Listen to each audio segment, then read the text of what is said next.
Ma carte SIM renferme des centaines de numéros. Ma mémoire et mon cœur se nourrissent de rencontres. Ma vie s'organise autour de l'expansion de mon cercle d'amis. Je m'acharne et je lutte et je donne jusqu'à ma dernière goutte d'énergie et tous mes efforts ne sont tendus que vers cela. Écouter l'autre, inclure l'autre, n'importe quel autre, pourvu qu'il n'y ait entre l'autre et moi aucun lien de sang.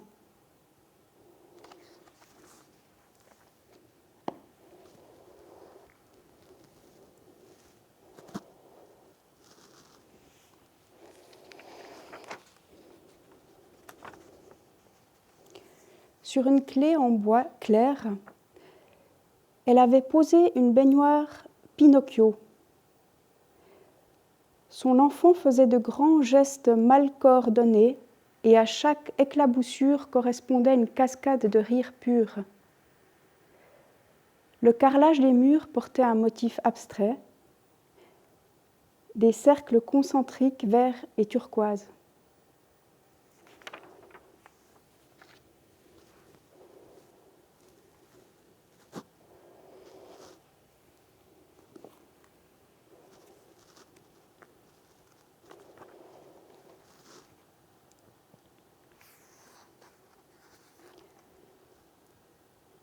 Des coupures d'électricité, de gaz sont apparues.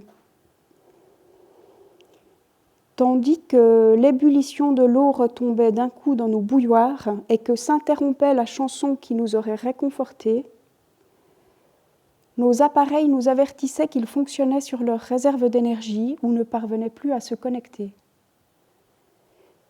Les piliers de notre civilisation industrielle, nos autoroutes, nos ports, nos réseaux, ne pouvaient se contracter parce qu'ils avaient été conçus à une certaine échelle, impossible à réduire. Un peu partout, des infrastructures au rendement effondré étaient abandonnées, et avec elles, le restant de fonctions qui en dépendaient, tandis que des millions d'équipements entre nos mains devenaient inopérants, voire dangereux. Les dispositifs de verrouillage, de climatisation, les commandes de store et les ascenseurs tombaient en panne. Les services de télémaintenance cessaient d'être atteignables. Les congélateurs puaient. Dans nos salles de bain, les égouts refluaient. Des lacs nauséabonds se formaient autour des stations d'épuration. Et dans les centres spécialisés, de nouvelles menaces naissaient tous les jours, à travers la défaillance de l'assistance médicale, des instruments de navigation, du traitement de données satellites. Nos gouvernements instauraient des mesures pour limiter le chaos.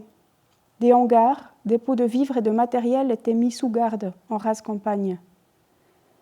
Les réserves d'importation de pétrole réquisitionnées pour les armées et polices, les zones agricoles placées sous protection afin que les cultures poussent hors brigandage. De même pour les maintenances essentielles, eau, électricité, télécommunications, dans les centres de traitement furent pour un temps renationalisés et contrôlés selon des plans de priorité. C'était dans nos pays où les gens avaient étroitement dépendu des États que ces derniers craignaient le plus de perdre le contrôle. Nous avons connu de nouveaux régimes. Des conseils d'urgence ont été instaurés, des couvre-feux décrétés, la loi martiale entrait en vigueur. C'en était fini de nos États de droit. Les administrations ont été dissoutes. Les tribunaux militaires ont remplacé nos tribunaux civils. Les bâtiments voués aux fonctions non régaliennes, les universités, les centres culturels, mais aussi nombre d'orphelinats, de résidences pour personnes handicapées ou de maisons d'accueil pour réfugiés, ont été fermés pour de bon. Les soins ont été rationnés, les portes des hôpitaux confiées à la surveillance militaire. Nous avons été priés de prendre nous-mêmes en charge nos vieux et nos malades. Dans un premier temps, les équipes médico-sociales ont décidé de poursuivre leur travail de manière bénévole. Mais elles sont vite tombées à court de ressources et beaucoup de vulnérables ont été livrés à eux-mêmes, déposés dans les rues. Les églises, temples, mosquées et synagogues sont restés ouverts, devenant des lieux d'assistance, avec le soutien d'organisations caritatives expérimentées en crise humanitaire. Tout cela, nous l'avons vu de nos yeux. Dans nos quartiers, dans nos campagnes, le long de routes vidées de leur trafic, Silence routier qui, au lieu de réjouir les militantes écologistes que nous avions été, ne faisait que renforcer notre sentiment d'inquiétante étrangeté. Des milliers d'endroits avaient changé, aussi rapidement qu'un visage perd son sourire, dépourvus de leurs signes d'activité habituels, modifiés jusque dans ces aménagements infimes qui, des années durant, avaient constitué nos repères. Au moment où le ramassage des poubelles a définitivement suspendu ses services et que les ordures se sont entassées dans les rues, la plupart des gens avaient déjà quitté leur logement pour se regrouper au village, dans une maison de campagne ou leur province natale. Les accords étaient passés à l'échelle de familles, de cercles de connaissances, parfois de quartiers entiers. Les gens s'assemblaient selon leur milieu d'origine, leur appartenance ethnique ou culturelle. Nombre d'immigrés avaient renforcé un fonctionnement de communautés déjà soudées. Dans certains cas, les alliances se constituaient en toute mixité, au gré d'impératifs géographiques, d'opportunités d'accès à des ressources, de coïncidences. Pour notre part, nous nous sommes principalement associés entre personnes s'estimant sur la même longueur d'onde, privilégiant les valeurs communes sur les identités nationales, ethniques et même sur les liens de sang. Nous avions déménagé pour nous rapprocher, nous entraider, mutualisant l'énergie nécessaire à la cuisson des repas, la garde des enfants, la réparation et la transformation d'objets et d'équipements. Celles qui possédaient encore quelques valeurs échangeables sur les marchés en ont fait profiter leur ménage élargi. Nous partagions parce que nous savions que le lendemain, le surlendemain ou dans le mois qui suivrait, nous serions celles qu'un contre-don sauverait.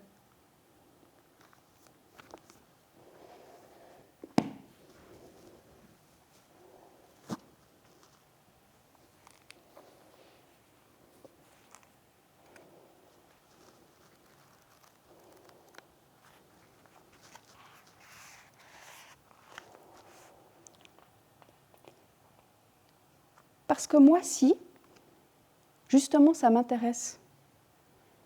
J'ai envie de savoir.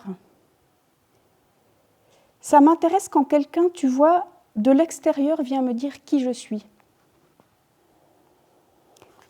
D'ailleurs, est-ce qu'il y aurait quelqu'un ici, sans être de nationalité suisse, qui vivrait ou y aurait vécu, quelqu'un qui ne serait pas né chez nous, mais qui serait resté un certain temps, le temps de nous observer dans nos vies sociales, nos cercles familiaux, nos clans si on veut, nos tics nationaux, nos tics cantonaux et communaux, notre manière de nous y prendre les uns envers les autres. Est-ce qu'il y a quelqu'un de cette sorte parmi vous ce soir qui voudrait me rejoindre et prendre la parole ? Quelqu'un qui voudrait bien nous dire un peu qui on est ? Vous ? Vous avez quelque chose à dire sur qui on est ? Sur comment on fonctionne ? Vous peut-être ? N'ayez pas peur de nous froisser. N'ayez pas peur que ça pique un peu. On n'est pas tellement susceptible. On sait accepter la critique. N'ayez pas peur de vous moquer, gentiment. Hein ? Vous ? Vous peut-être. Vous êtes suisse ?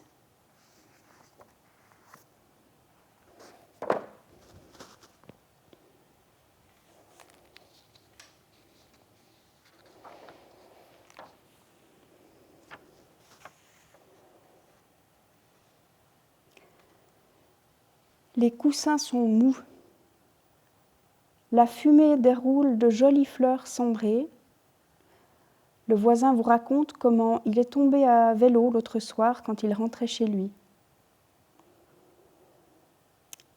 Et tout d'un coup, ce cercle de visages éclos paraît disposé de façon absurde. Et toute la scène ne rime en fait à rien. On a beau discuter, on ne dit rien. Les corps bougent comme dans une chorégraphie incompréhensible. Et qu'est-ce qu'on fait là ? Et on a trop bu, on court aux toilettes.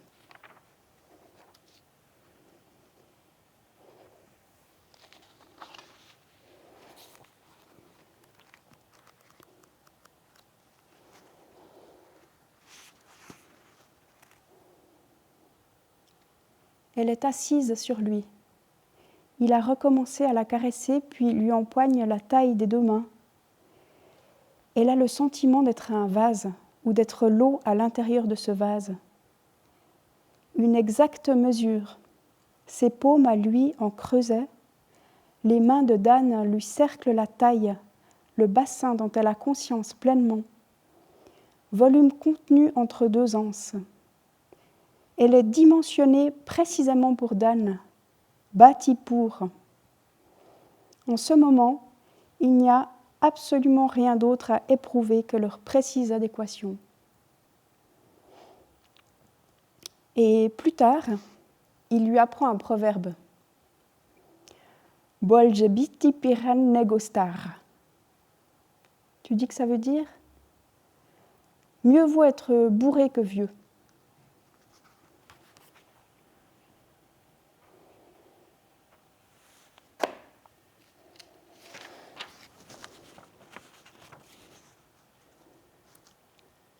Lorsqu'il arrive, hagard, il voit le feu. Un feu de peu, un feu de brindilles mortes.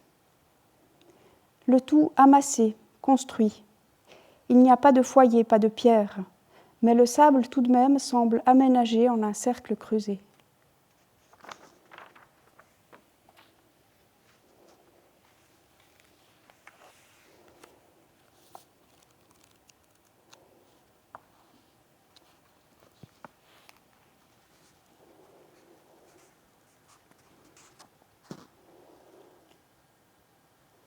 Une couronne des rois cercle son crâne chauve de carton doré et une infirmière empressée, derrière lui, pousse tuyau et statif comme on porterait une traîne. En pyjama, il défile dans le couloir devant une rangée d'adultes assis près de la réception, fier, joueur, conscient à demi de l'effet qu'il produit.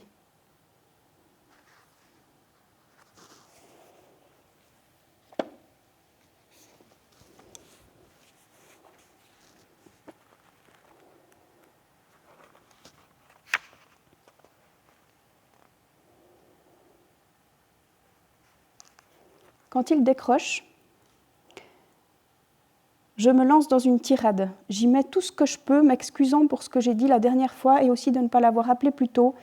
C'est qu'avec cet emploi auquel me voici attachée, mais mon ami dit ne pas savoir de quoi je lui parle. Il me demande de ne pas m'énerver, de lui expliquer toute l'histoire et quand j'ai terminé, il dit simplement qu'alors comme ça, maintenant je bosse donc dans une galerie. C'est ça, la galerie N. Est-ce qu'il connaît ? Et j'en profite pour demander à Béranger 2 ou 3 renseignements sur l'institution qui m'emploie. Ce qu'il en pense, s'il en a déjà entendu parler, en bien ou plutôt mal, lui qui est cul et chemise avec tout le milieu. Question renom, question cote, il ne sait pas trop. Autrefois, cette galerie a eu son heure, oui. Il semblerait qu'elle fût connue loin à la ronde pour son audace, les risques pris par la curatrice à l'époque. Mais voilà des années qu'on n'entend plus prononcer le nom de la galerie N dans les cercles qui comptent, dit Béranger, et je vois apparaître, lumineuses arabesques, la danse névralgique des 10 cercles. Une sorte d'ardeur me grimpe. Je caresse soudain ce rêve glorieux dont je suis le héros, moi, l'homme sachant remettre la galerie N au centre de tous les faisceaux, mais à quoi bon penser qu'en tant qu'attaché aux relations et à la communication, j'accomplirai quoi que ce soit ? Demande Béranger. Puisque tu n'es pas un chargé de communication, mais un sculpteur. J'en ai terminé avec la sculpture, je lui réponds. La dernière fois qu'on s'est parlé, tu te disais sur un gros coup. Oui, mais ça n'a rien donné, je dis sans partir dans le détail, car je ne vais tout de même pas lui raconter ma déconvenue récente. Il me faudrait lui révéler que j'ai envoyé au concours un Ropf assemblé en même pas 4 heures d'insomnie, lui avouer que je m'y suis pris à la lampe de poche sur un coup de tête et en utilisant de vieux machins à moitié rongés. Pour qui me prendrait-il ? Je n'ose imaginer sa tête. À Béranger qui d'année en année me répète qu'il faut prendre le temps pour affiner sur établi son Ropf au poil de ride. Béranger, le grand prêtre de l'enculage de mouches, hors de question d'aller lui pleurer dans le gilet pour une histoire de Ropf bâclé de fond en comble. Aussi, je me contente de répéter que la sculpture, c'est terminé, Trop tard, je n'y arriverai plus. Pas dans cette vie.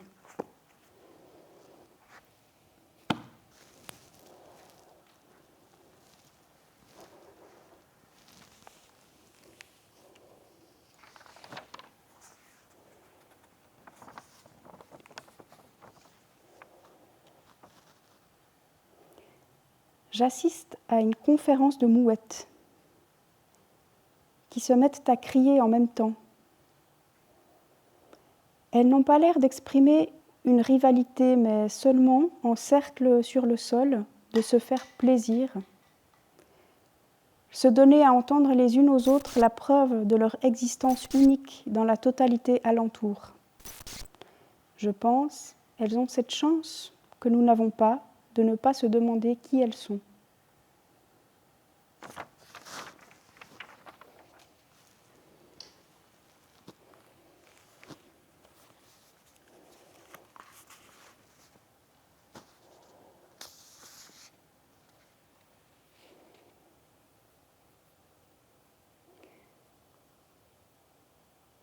Brièvement, tout peut être là. Tout peut être donné,